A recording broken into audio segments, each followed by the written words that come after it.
Hi everyone, এই octopus দেখতে পাচ্ছেন, জাতীয় অক্টোপাস। তারপরে আরও অনেক সামুদ্রিক মাছ আছে এখানে। এটা সুগন্ধ বিচের সামনে মশলা দিয়ে রাখছে, ফ্রাই করার জন্য ছেড়ে চিংড়ি ভাজি করে রাখছে, দেখতে পাচ্ছেন। তারপরে এটার জন্য কি মাছ, বিভিন্ন প্রকারের মাছ মশলা দিয়ে রাখছে। তারপরে চিংড়ি মাছ, এই দেখেন জাতা কাঁকড়া, হ্যাঁ, এগুলা দেখতে অনেক সুন্দর দেখাচ্ছে। তারপর চিংড়ি, রূপচাঁদা, প্রচুর মানুষের ভিড় এখানে। এটা হচ্ছে ফুচকা,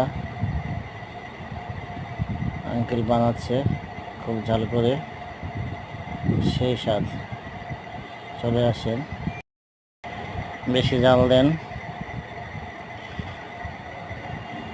সেই টেস্ট। এখন সালাদ দিচ্ছে, টক দিচ্ছে, দেখতে পাচ্ছেন।